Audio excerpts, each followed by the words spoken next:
오늘은 이제 가시밭에 대해서 좀 살펴보겠습니다. 이 무슨 가시 같아요? 여러분 아세요 이거? 탱자나무? 한 번만에 아네요. 저는 저 탱자나무하고 인연이 있어요. 보기만 하면 생각나는 게 있어요. 제가 아마 4살, 5살쯤 됐을 거예요. 아주 어렸을 때. 근데 우리 집에는 저 탱자나무로 담을 해놨어요. 도둑이 못 들어오도록. 근데 개구멍이 있어요. 조그마한 개구멍, 요걸로 우리는 주로 다녀요. 조그마하니까 그 사이로. 근데 어느 날 우리 어머니가 넌 다리 밑에서 주워왔어. 다리 밑에? 그 우리 집에서 가까운 데가 큰 다리 있고 작은 다리가 있는데 어디서 주워왔을까? 생각이 빠지기 시작했어요. 근데 큰형이 너 다리 밑에 주워왔어. 다리 밑에? 그러면 저 형이 아는 거 보니까 난 진짜 다리 밑에서 주워왔나 보다. 둘째 형이 야, 너 진짜 다리 밑에서 주워왔어. 그래서 마음에 결심을 하고 팬티하고 런닝세스를 챙겨가지고 보따리를 싸가지고 난 우리 엄마 있는 다리 밑으로 가야 되겠어. 그래서 다리 밑에를 가려고 이제 저 개구멍을 통해서 이렇게 나가는데 너 어디 가? 우리 엄마 다리 밑에 가. 엄마 다리 밑에? 너 진짜 다리 밑에 가는 거야? 응. 나 큰 다리 있잖아. 거기 가. 큰 다리 밑에. 그랬더니 엄마한테 일렀어요. 엄마, 용군이 다리 밑에 간다고 지금 떠났어요. 자, 방금 돌아가는데 우리 엄마가 막 쫓아오면서 너 어디 가? 우리 엄마 다리 밑에. 그랬더니 우리 엄마가 저를 껴안고 야 이놈아 너는 내 자식이야. 근데 꼭 껴안는데 이분이 우리 엄마구나 하는 것을 느끼게 됐어요.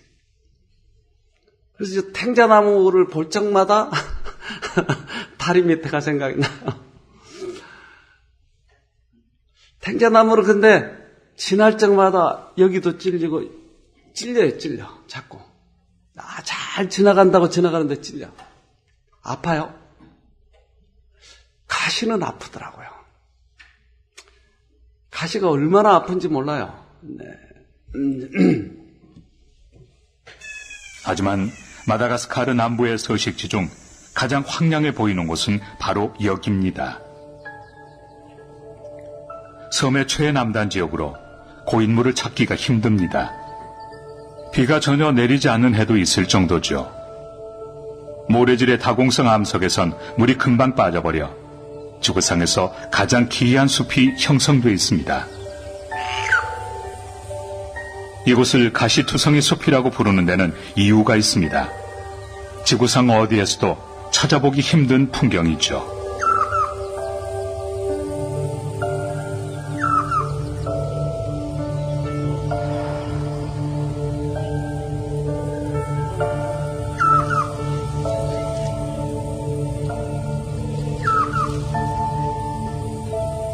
식물들은 온통 가시에 뒤덮여 있는데 이 가시로 대기 중에 있는 소량의 수분을 모아 나무로 흘러들게 합니다.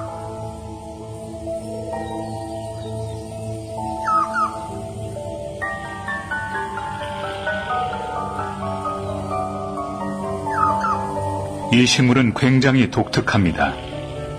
비뚤어진 가지들을 불규칙하게 뻗고 있는 문어나무입니다.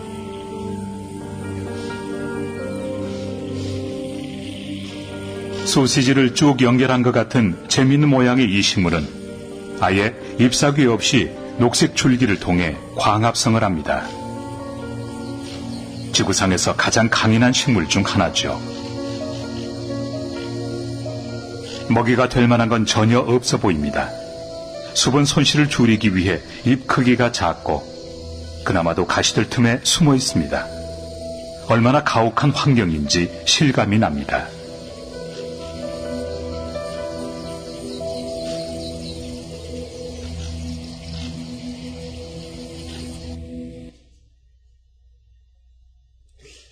네. 이 세상에 저런 데가 있네요. 네, 가시 찌르고 아프고. 이 세상이 그렇다니까요.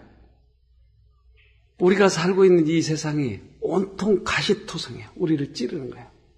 그래서 이 가시밭에 대해서 설명을 했는데 마태복음 4장 18절에 또 어떤 이는 가시떨기에 뿌리 우는 자니 이들은 말씀을 듣되 세상의 염려와 재리의 유혹과 기타 욕심이 들어와 말씀을 막아 결실치 못하게 되는 자요. 네, 가시떨기의 그 밭, 이것은 지금 뭐라고 표현했냐면 세상의 염려와 재리의 유혹과 기타 욕심이 가시다.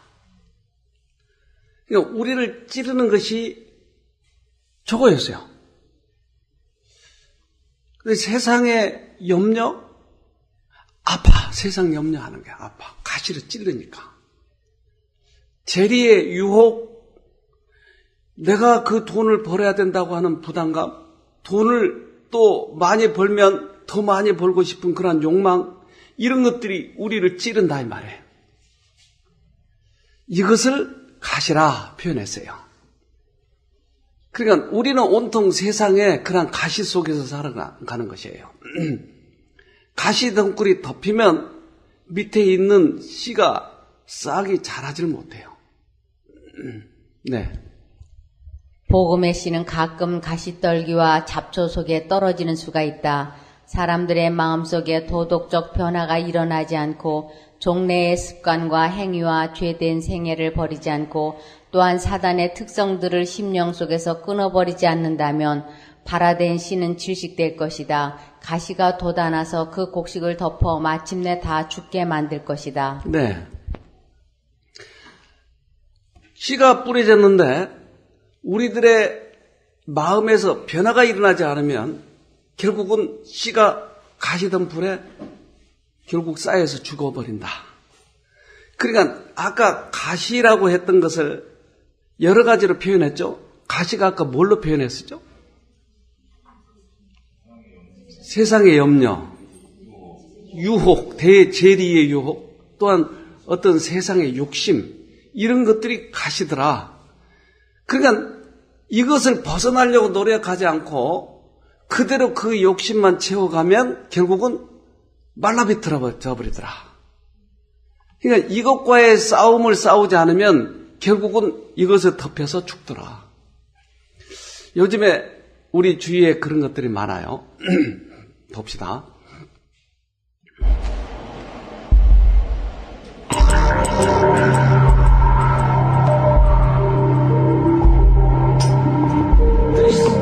이 같은 중독 현상은 일상생활에서도 일어납니다. 최근 사회 문제가 되고 있는 쇼핑 중독이나 성형 중독 역시 같은 원리입니다.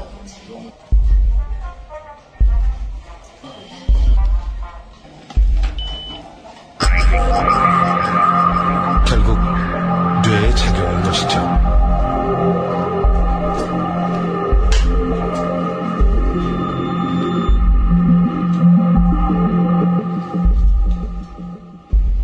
지금까지 여러 회 걸쳐서 이렇게 하셨잖아요. 어디. 코만 두 번. 코만 두 번. 딴 데는 보톡스. 또 무슨 말고 쌍꺼풀. 그거예요? 가슴. 그러니까 여러 가지 유혹이 온다 이 말이야. 욕심이. 그러니까 이것들의 유혹을 받아서 한 번 하면 한 번은 끝나지 않아요. 또 할까요? 그러니까 그런 유혹이 계속 오는데 요한일서 2장 15절에는 이 세상이나 세상에 있는 것들을 사랑치 말라. 누구든지 세상을 사랑하면 아버지의 사랑이 그 속에 있지 아니하니 이는 세상에 있는 모든 것이 육신의 정욕과 안목의 정욕과 이 생의 자랑이니 다 아버지께로 쫓아온 것이 아니요 세상으로 쫓아온 것이라. 네, 아까 가시를 또 이렇게도 표현했다 이 말이에요. 그것은 안목의 정욕, 눈으로 보는 것을 즐기는 것이에요. 또한 육신의 정욕, 이 생의 자랑, 이 땅에서 살아가는 동안에 자랑거리를 만들려고 하는 거예요. 그래서 다른 사람들에게 이걸 보여주기 위해서 여러 가지 중독거리가 우리 앞에 놓여져 있는데 이것을 우리가 그 가시를 벗어버리지 않으면 결국 가시에 짓눌려 사는 것이. 성형 중독도 있을까요? 성형 중독 걸린 사람 한 사람 볼까요? 미국 베버리 힐즈. 엘라인 영은 미국판 선풍기 아줌마입니다. 성형수술 전에도 그녀는 결코 성형수술이 필요한 외모가 아니었습니다.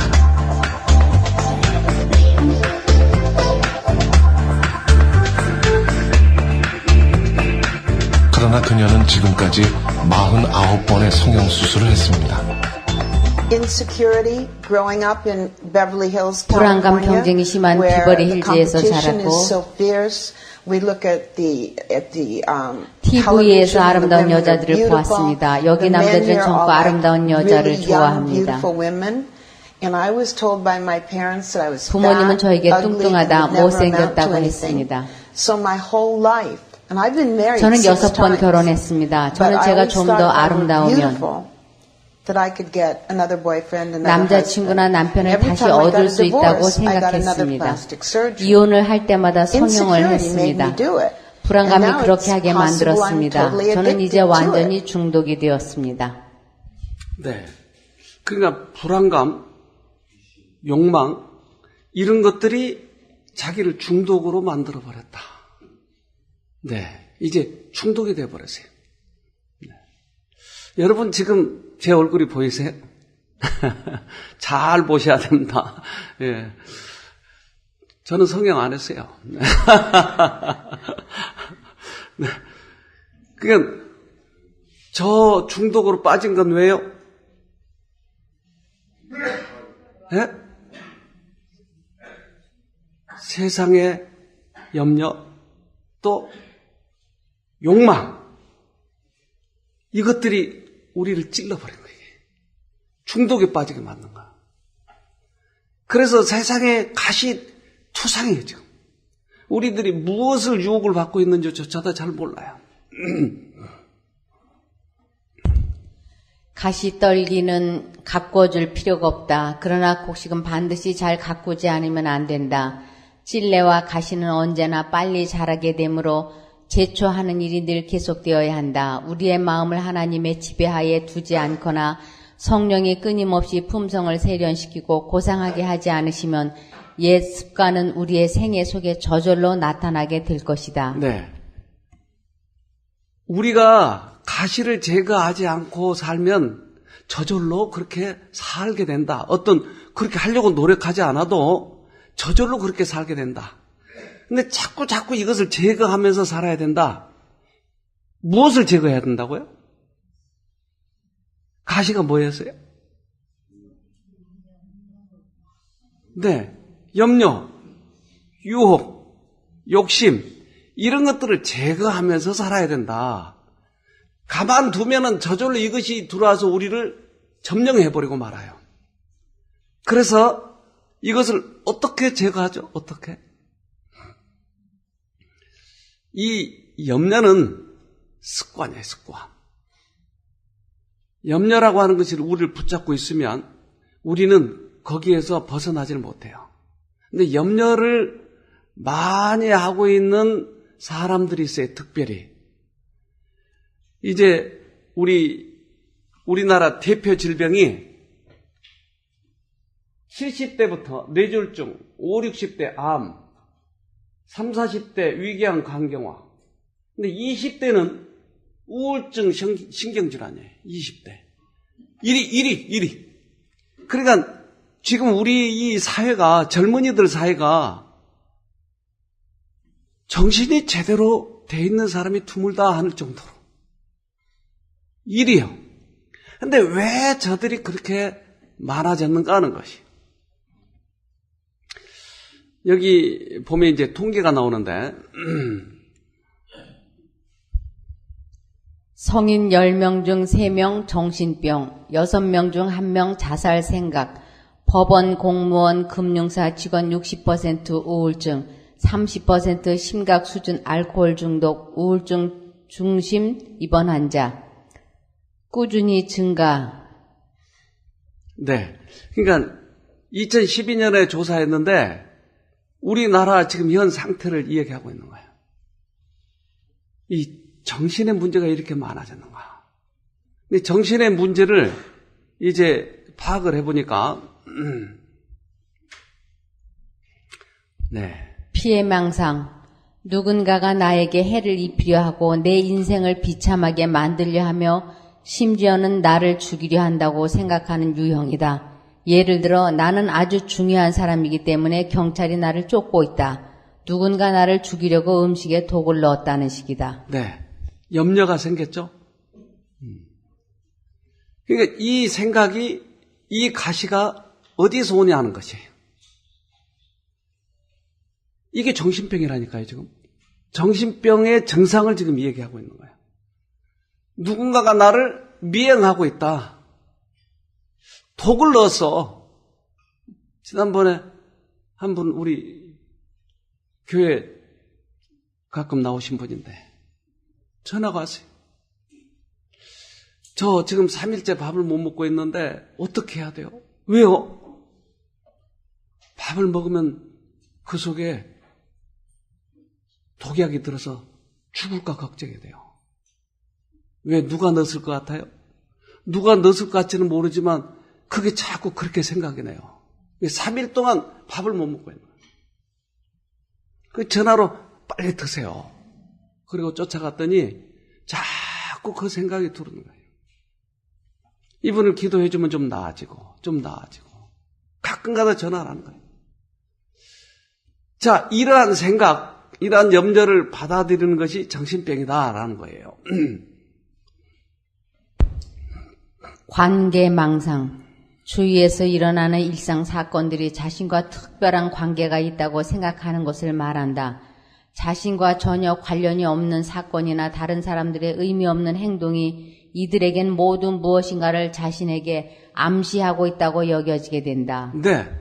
이분의 특색이 바로 그랬어요. 그래서 TV를 보고 있는데, TV를 보고 있다가 그 책을 팔더래. 그 TV에서 무슨 책을. 그래서 전화로 그것을 딱 주문했어요. 그랬더니 딱 다 팔려가지고 자기 앞에서 딱 끊어졌다는 거예요. 이건 누군가가 자기를 못 사게 하려고 조정을 하고 있다고 이렇게 생각하는 거예요. 그러니까 모든 사건을 뭔가 연관을 시켜서 생각하는 거예요. 아무렇지도 않는 일들을 뭔가 연관을 시켜서 나를 미행하고 있다고, 독약을 넣어놨다고. 냉장고 문을 열고 이렇게 서 있어요. 계속 한 시간이고 2시간이고. 먹고는 싶은데 저걸 먹으면 죽인다고 누가 그러니까 못 먹고 있는 거예요. 이렇게 연관을 시키고 있어요. 이게 정신병이에요. 이게 심각하면, 우리들의 염려가 심각하면 그렇게 된다니까요. 과대망상. 실제보다 자신이 아주 위대한 인물이거나 혹은 특수한 초능력이나 영적인 힘을 가졌다고 생각하는 유형이다. 이 증상을 보일 때는 함부로 돈을 쓰거나 자꾸 일을 벌려 경제적, 법적인 문제를 야기시킨다. 네. 여기 그런 분들이 종종 오잖아요. 그런데 저런 증상들을 대부분 가지고 있어요. 특별한 자기는 존재라는 거예요. 특별한. 그래서 자기를 지금 청와대에서 미행하고 있다고 그러고, 어떤 사람은. 지난번에 온 아주머니는 그랬어요. 그래서 들어오자마자 탁 숨으면서 밖에 저거 있지 않느냐. 아무것도 없는데 나 미행한다는 거예요. 그 아주머니가 별로 이쁜 것도 아니고 돈도 많은 것도 아니고, 그런데 자기가 청와대에서 자기를 왜 미행하지? 내가 좀 대단한 존재니까. 뭐가 대단한 건데? 말을 못해. 뭐가 대단한 건지 아무것도 없으면서. 그러니까 이러한 생각들이 자기를 자꾸 염려하고 근심하게 하고. 네. 조종망상. 조종망상을 보이는 환자들은 무엇인가 또는 누군가 자신의 생각과 행동을 조종하고 있으며 자신은 그것에 저항할 만한 힘이 없다고 생각한다. 네. 어떤 분은 저 자기가 우주에서 왔다고 생각을 해요. 그래서 그 우주에서 생각이 자꾸 자기를 넣어주니까 자기는 이 세상 사람이 아니고 우주 사람이니까 그 사람의 생각대로 가야 된다는 거예요. 그걸 가다가도 나 집에 갈래. 그러면 가야 돼, 집에. 조종. 우리들의 생각을 통제하지 못하면 작은 쐐기처럼 이게 쫙 벌어지면 그 다음에 많이 벌어지는 거예요. 생각을 내가 자꾸 받아들이게 되면 그렇게 되더라는 거죠. 신체 망상. 자신의 신체 어느 부위가 이전과는 달라졌다고 믿거나 혹은 자신의 몸에 큰 이상이 있다고 믿는다. 네, 지난번에 한번 얘기한 분이에요, 이분은. 네. 어느 한 부분이 아파. 네. 아프지 않은데, 아무리 봐도 아프지 않은데. 여기 한 약사분이 오셨는데, 이 딸을 데리고 와야 되겠다고 자꾸 그래서 결혼한 딸인데, 딸이 왔어요. 근데 이 딸이 쉴 새 없이 말을 하는 거예요. 이 얘기를 가만히 들어보니까, 나 미래는 어떻게 살아요? 미래? 그거 걱정하지 마세요. 지금만 충실하게 사세요. 아니, 미래에 내가 굶어 죽으면 어떡하냐고. 아니, 남편 직장 다녀요? 네. 근데 왜 미래 걱정해요? 남편이 직장이 없어지거나 불구가 되거나 그런 모르지만 왜 그거 걱정해요? 아니, 남편이 불구될 수도 있다고요? 그러니까 말을 못해. 뭐 말만 하면 그거 가지고 걱정을 하니까. 그래서 이제 어느 날은 걱정거리가 하나도 없어서 아주 좋아하더라고요. 그래서 오늘은 참 편안하고 좋으시네. 나 걱정해야 된대. 내가 왜 편안하지? 그래서 옆에 사람한테 물어봐. 당신 걱정거리 없어? 그래서 그것을 또 걱정하고 있는 거예요. 걱정거리를 찾아 헤매는 것이 하이에나처럼. 그러니까 이 걱정은 안 하면 편하고 좋은데 자기의 습관이 걱정거리가 됐다는 거예요. 이 습관이 돼 있어요. 가시. 인생의 가시 속에 살아가면 결국은 자기를 그 가시가 찔러버린다니까요. 너희는 스스로 조심하라. 그렇지 않으면 방탕함과 술취함과 생활의 염려로 마음이 둔하여지고 뜻밖의 그날이 덕과 같이 너희에게 임하리라. 네. 스스로 조심해라. 저는 생활의 염려는 그것이 크게 죄가 되지 않는다고 생각을 했어요. 근데 생활의 염려 자체가 죄적인 것이에요. 들어와서 염려하게 하는 거예요. 우리에게 아버지가 있는데 왜 염려하냐고요. 그래서 이 가시가 우리를 찌르고 있는 거예요. 근데 성경의 다른 부분에서는 어떻게 얘기하냐면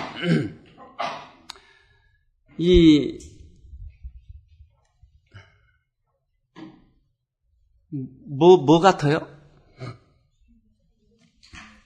전투하고 있죠? 근데 이 불화살을 날라와서 이 집들을 태우는 거예요. 그러니까 불화살이 쫙 날라오면 이게 타버려요.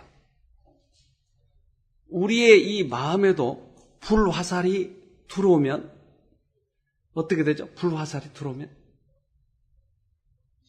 타요. 그러니까 불화살이 들어오면 탁 꺼버리거나 방패로 막거나 해야 되는데 불화살이 들어오면 이 속에서 차츰 커져요. 당신 남편이 직장 떨어지면 어떡하죠?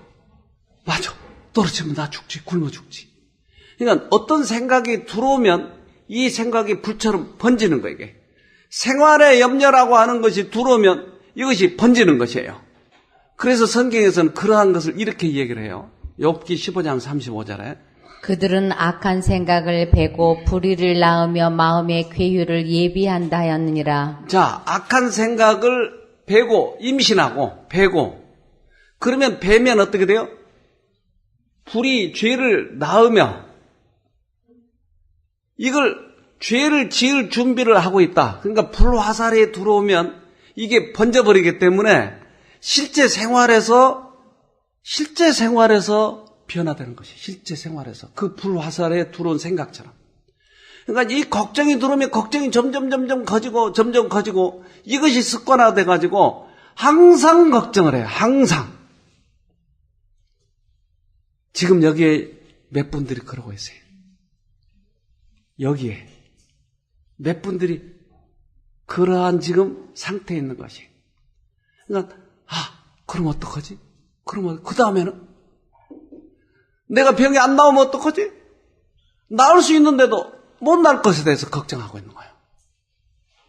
그러면 이 걱정거리가 가시가 나를 찌르면 아까 정신병이 된다니까요. 이것을 계속 생각하고 있는 거예요. 계속. 그래서 이 불화살에 대한 존재를 모르고 있기 때문에 이런 영화 보셨나 이거? 불화살을 쏘려고 그러겠잖아요. 인상도 무섭네요. 그러니까 무리들에게 불화살을 정조준해가지고 쏘는 것이에요. 그러면 그 생각이 탁 들으면 그 다음부터 이걸 가지고 걱정을 해요. 왜? 불화살이 점점 번지니까 불로.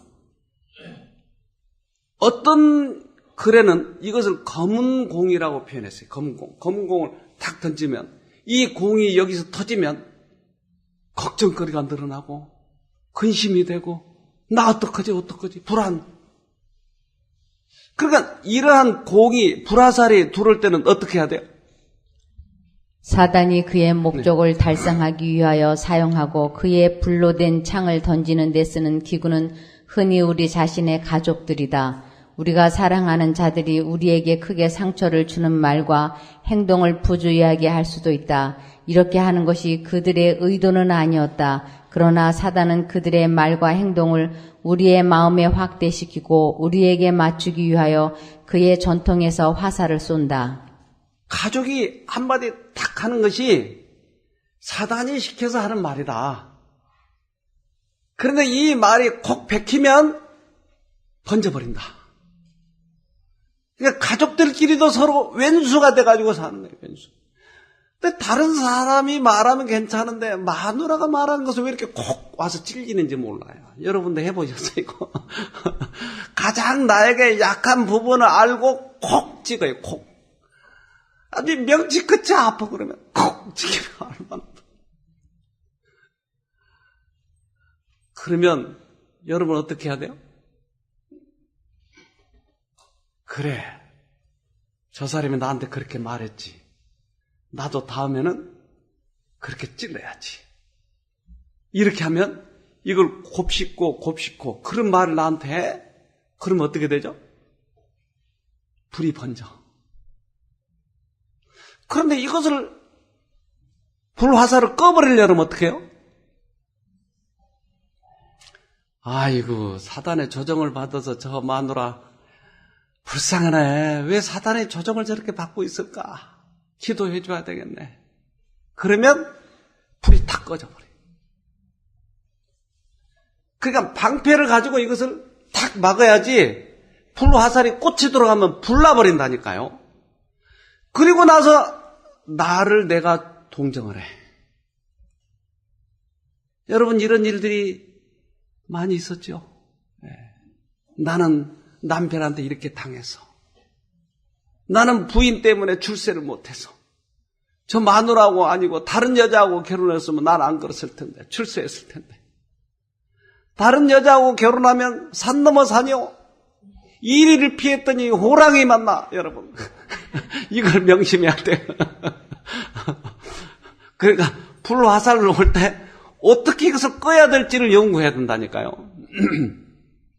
에베소 6장 16절에 어떤 싸움에서든 악한 세력이 쏘는 불화살을 막아 꺼버릴 수 있는 믿음의 방패를 들고 있어야 합니다. 네, 사단이 이야기하는 불화살은 바로 이거였어요. 그러니까 불화살이 탁 우리들에게 꽂히면 방패로 초전박살. 아유, 마누라가 어쩌다 보니까 또 저러네. 내가 기도해 줘야 되겠네. 이러면 쉽게 끝날 거를, 이걸 곱씹고 하면 이게 불이 번지더라 이 말이에요. 어떤 아가씨가 여기 왔는데 몸이 30kg가 될까 말까. 30kg도 안 돼요. 30kg. 거식증.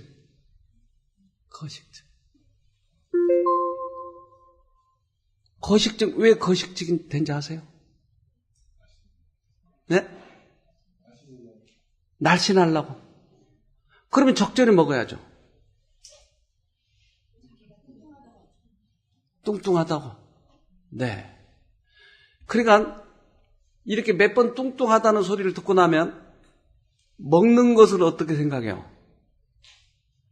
맛, 배부른 것, 이것을 악으로 생각해, 악으로. 그러니까 악을 적극적으로 방어하는 것이 이게. 어떤 사람은 행복 거식증이 있어요, 행복 거식증. 나는 좀 힘들게 살아야 되는데 내가 너무 행복한 거 아니야? 그래서 행복한 것을 피해. 그러니까 우리들의 이 염려와 걱정 이런 것들이 그것으로 행복이라고 하는 것과 먹고 즐겁게 건강하게 사는 것 자체를 악으로 생각해버린 것이. 그러면 나중에 거식증이 생겨나. 어떤 사람은 먹고 또 다 토해요. 봉지를 맨날 들고 다니다가 실컷 먹다가 팍 토해놓고. 이게 염려에서 오는 거야, 이게 들어오는 거야. 그러니까 염려 잘하시는 분들, 우리 여기 계시나요? 염려 잘하시는 분? 계시나요? 안 계시나요? 염려 잘하시는 분들. 네, 그렇죠. 염려 잘하시는 분은 이제 어떻게 해결해야 될지 여러분 해결책을 배우세요. 네, 염려, 세상의 염려. 만일 우리가 그를 경계하는 일을 게을리하고 눈을 크게 뜨고 그의 관계와 함정을 살피지 않거나 하나님의 전신 갑주를 입지 않고 있다면 우리는 사악한 원수의 날카로운 화살을 맞게 될 것이다. 네. 자, 우리가 이것을 거절하기 위해서는 내 마음에 들어오는 감정과 생각을 내가 살펴야 된다 이 말이에요. 저는 이 말이 무슨 말인지를 잘 몰랐어요, 옛날에. 그런데 우리 집사람이 탁 한마디 하면 이 한마디 하는 순간에 옛날에 감정에 익숙해 있던 대로 화를 내려고 하는 성향이 나에게 있다고 하는 것을 발견하게 됐어요. 그 순간 이건 뭐지? 한 발짝만 물러서면 이 정체를 알게 되겠더라고요. 이 정체. 이게 탁 들어오는 거 이거. 그러면 이거구나. 하나님을 부르면 이게 탁 끊어지고 내 입에서 미소가 띄고 어이구 저 여자가 또 속았군 속았어. 아이 불쌍해. 그래서 제가 황새거든요. 황새는 발걸음을 넓게 뛰는 거예요. 근데 뱁새들은 그래서 아이고 저 뱁새 황새 속을 어떻게 알아. 그리고 나는 덤성덤성 가는 거예요. 그러니까 마누라는 뱁새라고 생각하니까 불쌍하게 보니까 종종종종 따라오는 모습이 불쌍해. 그러니까 내 생각에 이렇게 팍 뱁새가 한마디 탁 하는 거 이해해주고 불쌍하게 보이는 거예요. 그 다음부터. 그러니까 내게 들어온 이 생각을 그때 딱 관찰해봐야 돼. 딱 이게 뭐지? 이것을 관찰하지 않으면 어떤다고요? 날카로운 원수의 화살에 맞아버린다. 터져버린다. 요즘에 우리 장자매님이 그거 배우고 있더라고요. 옛날에는 감정. 저분이 암에 걸려가지고 사실 여기 처음 들어오실 땐 이 밖에도 못 걸었어요. 산커녕 그리고 이 배 복수 차고 배가 아프고 그래가지고 항상 쭈그리고 다녀고 그랬어요. 맞아요? 네, 맞아요. 저분이 저렇게 좋아질 줄이야 본인도 몰랐어, 그냥.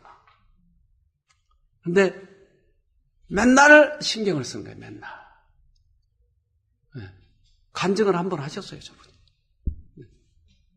그래서 딸이 뭐라고 그러면 딸이 했다고 할 때까지 강제로 너 2년 이랬잖아. 그래서 계속 딸을 굴복시키기까지. 근데 그 딸이 잘못된 생각을 가지고 있다고 하는 것, 자기가 잘못 반응한다고 하는 것을 깨달은 다음부터 그것을 이제 다스리는 법을 배운 거예요. 그러니까 저렇게 암에서 해방이 되고, 요즘에 배 안 아프잖아요. 산 꼭대기까지 올라가잖아요. 여러분, 이게 가시가 꽂히면 그렇게 돼버린다니까요. 그러니까 성질 날 때마다, 스트레스 받을 때마다 이게 힘든 거예요. 그런데 요즘에는 완전해졌잖아요, 지금. 얼마나 감사한지 몰라요. 네. 가시. 우리들에게 가시. 마가는 그것들이 세상의 염려와 재물의 욕심과 다른 모든 물욕이라고 말했고, 누가는 이 세상의 염려와 부와 쾌락을 열거하고 있다. 이것들은 하나님의 말씀을 막고 영적 시의 성장을 방해하는 것들이다. 사람의 심령이 그리스도께로부터 양분을 섭취하지 않으면 그의 영성은 사멸해버린다. 네. 그러니까 이 걱정이라고 하는 것은 걱정을 해서 끝나는 것이 아니고, 우리의 몸만 해치는 것이 아니고 우리들의 영성을 사멸시켜버린다. 그러니까 신앙이 자라질 않는 것이에요. 걱정을 계속 돌리고 있으면. 이것을 끊어버려야 되고 없애버려야 되고 이래야 되는데, 이것을 계속 몰두하고 있으면 나중에는 우리들의 신앙 자체가 나중에는 완전히 떠나버리는 거예요. 예. 그래서 나중에 우리들의 영혼 자체가 피폐해져 버려요. 여러분, 걱정을 끊어야 되는 것이 의무라니까요. 혹시 이 사람 아시는지 모르겠네요. 할아버지긴 할아버지인데 미국 나이로 97세, 98세에 죽었는데, 록펠러 이 사람이. 록펠러 아세요? 네. 존 데이비슨 록펠러는 미국의 사업가 대부호이다. 1870년 스탠더드 오일을 창립, 석유 사업으로 많은 재산을 모아 역대 세계 최고의 부자로 손꼽히는 인물이다. 2010년 현재 세계 최대 석유 기업은 엑슨 모빌도 그가 세운 스탠더드 오일에 그 기원을 두고 있다. 네. 이 석유회사를 일으켜서 세계 최대의 부호가 됐어요. 그런데 이 사람이 그냥 돈을 팔아서라기보다는 사기치고 다른 사람들을 악랄하게 돈을 빼앗고 이렇게 해서 부호가 됐어요. 돈이 많으니까 어떨 때는 돈을 빌려주고 그 사람의 돈을 못 갚도록 어떻게 해서는 또 유도하고, 그래가지고 그 재산 전체를 뺏어버리기도 하고. 요즘에 사채시장이 그런다고 그러더라고요. 돈을 빌려주고 돈을 쓰면 갚으려고 아무리 전화를 해도 안 되는 거예요. 근데 그 기한이 지나면 그걸 차압해가지고 가져가는 거예요. 요즘에 법에 좀 그런 거 호소한 사람도 있나요? 네. 이거 악랄해. 이 사람이 이런 것도 있어요. 그러면 이거 돈 벌기 위해서 하다 보면 어떻게 될까요? 아까 우리 가시 얘기했잖아요. 가시. 재물의 유혹. 이런 것들이 오면 찔린다고 그랬잖아요. 이 사람이 자선사업에 몰두하여 시카고 대학교를 설립하고 록펠러 재단을 세워 병원, 의학연구소, 교회, 학교 등의 문화사업에 전념하다 1937년 97세로 사망하였다. 이 사람이 바뀌기 시작했어요. 근데 언제부터 바뀌었냐면 50살 때 너무나 큰 스트레스, 위장병, 우울증 이렇게 해서 빠져서 의사가 당신은 몇 개월 못 살겠다고 선고를 내렸어요. 밥을 못 먹으니까. 하루에 한 끼도 못 먹는. 다른 사람은 돈 없는 사람도 세 끼를 먹는데 자기는 돈이 너무 많은데도 한 끼를 못 먹어. 그래서 내가 어차피 이렇게 죽을 바에야 자기가 가지고 있는 돈을 좀 이제 쓰다가 죽어야 되겠다. 어떻게 쓰냐? 자기가 그동안 착취했던 사람들을 찾아가세요. 그리고 돌려주세요. 그리고 병원을 세우고 가난한 사람들을 돕고 이렇게 하기 시작을 했어요. 어떻게 했다고요? 자선사업을 해요. 그래서 이 사람은 이 록펠러 재단이 얼마나 많은 자선사업을 많이 했는지 몰라요. 그래서 옛날에는 자기를 경호하는 경호원을 데리고 다니고 총을 들고 다니고 했는데 이제부터는 자기를 좋아하는 사람이 많이 생기니까 경호원들을 다 없애버리고 나눠주기 시작했어요. 50살에. 그랬더니 1년 안에 죽을 사람이라고 하는 사람이 안 죽어. 시운 하나, 시운 둘에도 안 죽어. 몇 살에 죽었어요?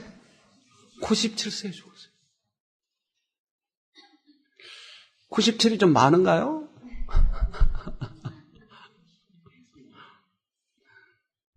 여러분 혹 오래 살고 싶으세요? 오래 살아도 멋지게 오래 살아야 돼요.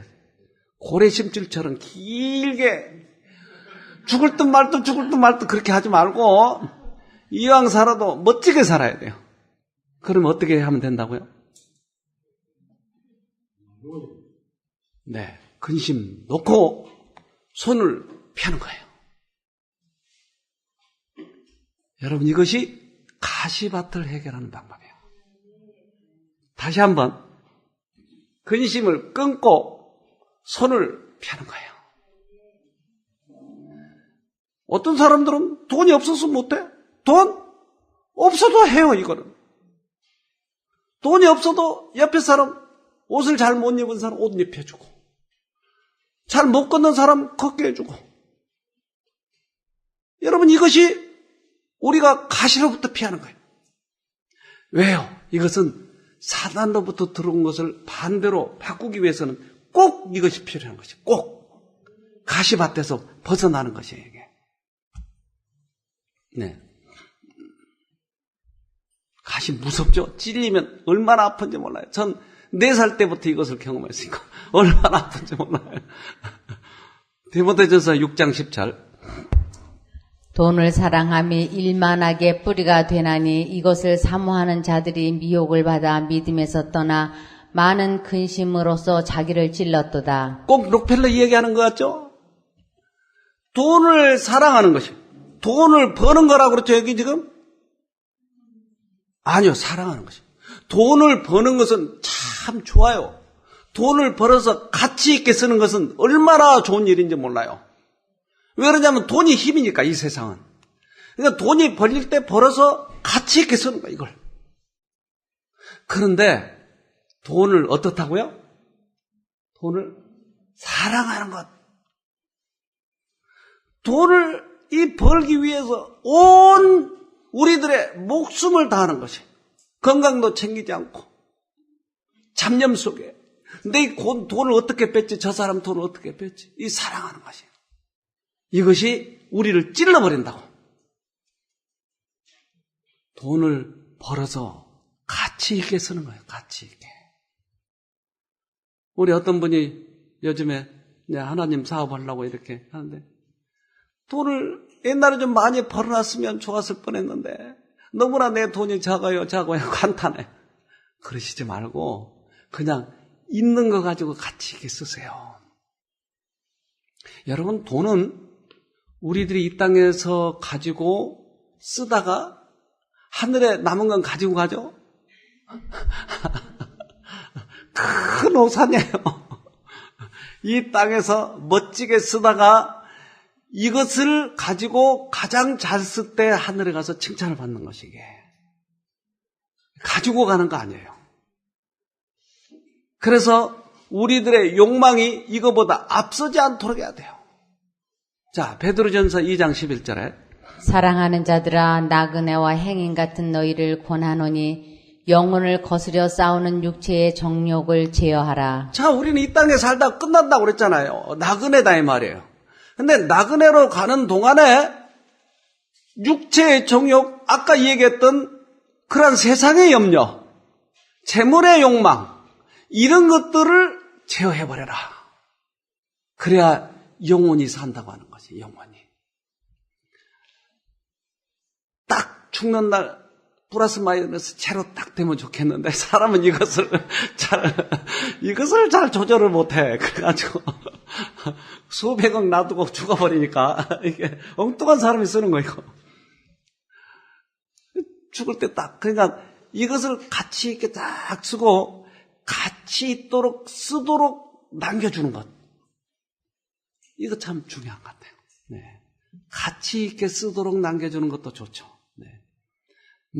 무조건 내 자식만 쓰라고, 그거 사기치고 그렇게 쓰라고, 그렇게 하지 말고, 대부분 우리 갑부들이 그러잖아요. 그 돈 가지고 그렇게 싸우잖아요.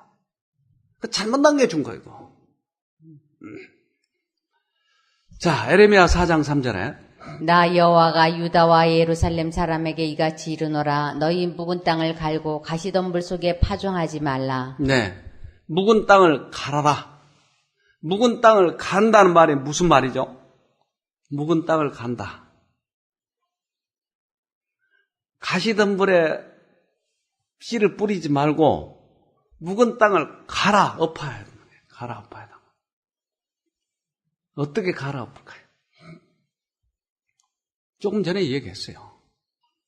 우리들의 생각을 끊는 것이 자꾸. 생활 속에 적용하는 것이. 이것이 가시덤불에 우리가 심는 것이 라고 얘기해요. 자, 흙은 죄에 대한 깊은 회개를 통해 잘게 부서져야 한다. 유해한 사단의 잡초는 뽑아버려야 한다. 가시떨기에 덮였던 밭은 부지런한 노력에 의해서만 회복될 수 있다.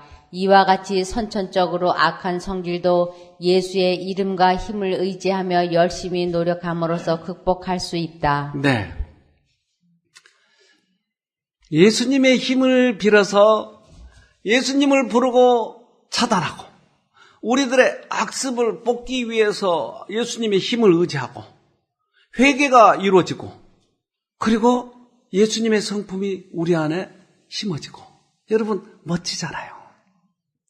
이것을 의도적으로 하지 않으면 나의 기호대로만 살게 되면 결국은 우리는 사단에 의해서 점령돼 버리고 만다고 하는 것이에요. 의도적으로 해야 돼요. 의도적으로. 가시가 무섭죠? 후한 사람은 잘되고 남을 기분 좋게 하는 자는 자기의 기분도 좋아진다. 네, 남을 윤택하게 하는 자는 자기도 윤택해진다고 하는 말에 필수적이에요. 가시를 뽑는 데 있어서 필수적이에요. 남을 돕는 것은 이기적인 것 때문에 욕망이 왔기 때문에 이것을 마음을 바꿔서 돌이킨다고 하는 것은 필수적이다. 그래서 이제 제가 과거에 어느 요양원에 와서 강의를 할 때 이분은 돼지를 그때 2,000마리라도 그랬던가 3,000마리라도 그랬던가 굉장한 숫자의 돼지를 길러고 있어요. 3,000마리라고 그랬어요. 이 돼지 한 마리에 얼마쯤 되죠? 한 마리에? 최소 몇십만 원 가겠죠? 100만 원 갈라나? 그러면 돈이 얼마예요, 그게? 대단한 부자예요. 그래서 이 돼지, 이 방면에서는 거의 1인자 같아요. 이 사람이 어느 날 식욕이 없어진 거예요. 그렇게 돼지고기를 좋아하고 자기가 좋아하는 그 부위를 떠가지고 먹는 것이 자기의 취미였는데 소화가 안 되는 거예요. 그래서 이상하다 가봤더니 암이 번져가지고 손을 댈 수 없을 만큼 돼버린 거예요. 이분이 왔어요. 이분이 와서 일주일이고 열흘이고 음식을 바꿔 먹고 해도 차도가 없어지는 거예요. 계속. 근데 어느 날 제가 이제 거기 가서 강의를 하는데 이분이 처음 이렇게 보게 됐어요. 항암제를 해도 안 나니까 머리가 다 빠져가지고 항암제를 하는 거예요. 맨날 웅크리도 아니고 서서히 걷는 것도 남자가 서서히 이렇게 너무 불쌍해요. 그래서 제가 일부러 강의를 맞춰서 이런 얘기를 하기 시작했어요. 그랬더니 그 이튿날 이 사람이 그 구부리고 와가지고 강의실에 청소를 하기 시작한 거예요, 이분이. 빗자락을 들고. 아니, 그렇게 괜찮으신데 어떻게 해요? 내 이제부터는 남을 위해 살기로 했어요. 되겠다, 저 사람 되겠다. 이런 생각이 들더라고요. 그 다음날 제가 들어가는데 제 신발을 딱 신발장에 넣어주는 거예요. 내가 그 사람 신발장에 넣어줘야 되는데 아프니까. 나와보니까 신발장에 들어있는 거야. 누가 했습니까? 저도 이걸 좀 해보려고요. 그러더니 거기 휠체어에 탄 사람이 많았는데 이 사람이 낮에 휠체어를 미는 거예요. 이제 제가 열흘 프로그램이기 때문에 그때 열흘 만에 왔어요. 궁금해 죽겠는 거예요, 이 사람이. 그래서 그 다음 달 또 프로그램에 갔더니 이분이 산에 올라가기 시작한 거예요. 전 놀랐어요. 하나님의 말씀이 그의 마음속에 들어가니까 이렇게 변화되기 시작해요. 완치해버린 거예요, 그 사람이. 그래서 그 돼지 기른 거, 그거를 그다음부터 청산을 하더라고요. 이걸 가지고 좋은 데 쓰기 시작하는 거예요. 그때 계산도 안 해봤어요. 그걸 얼마나 하는지 모르겠어요, 그게. 그 땅 하며, 그 3,000마리 하며, 그런 거 하며, 이게. 여러분, 우리가 멋지게 살아야 돼요. 근심 걱정, 이 부를 누리기 위해서 또 미래에 대해서 스스로 나를 걱정하는 것이, 나를 동정하고, 이제 여기서 벗어나 버리고, 우리들의 관심을 모두 다 이제 남을 향한 것이, 이것이 기경하는 것이 기경. 여러분, 멋지게 한번 살아보자고요. 네, 하나만 더 읽어봅시다.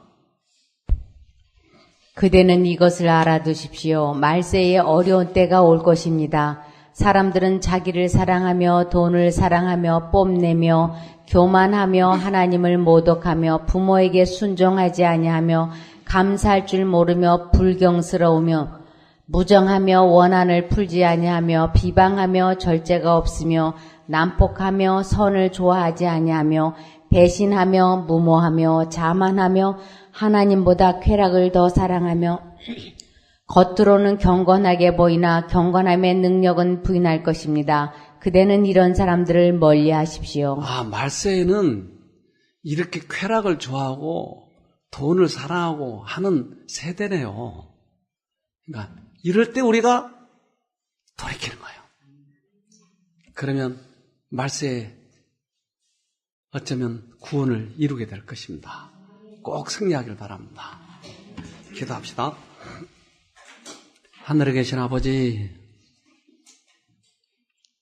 우리 마음에 끊임없이 유혹이 찾아오고 걱정거리가 생기고 걱정을 습관처럼 해버리는 저희들을 불쌍히 여겨 주시옵소서. 이제부터 멋지게 살아보려고 합니다. 내 자신만을 염려하고 사는 것이 죄적인 것을 알았습니다. 이제부터는 남을 위해 살아보는 저희가 되도록 도와주시고 가치 있게 멋지게 살 수 있도록 도와주시옵소서. 이제 오늘부터 결심을 하고 생각을 끊어보려고 합니다. 하나님을 부를 적마다 그 생각을 끊게 해주시고 하나님을 부를 적마다 우리 마음에 남을 배려하는 마음이 생기도록 도와주시옵소서. 끝까지 싸워서 하늘을 놓치지 않는 저희가 되도록 도와주시옵기를 예수님 이름으로 기도합니다. 아멘.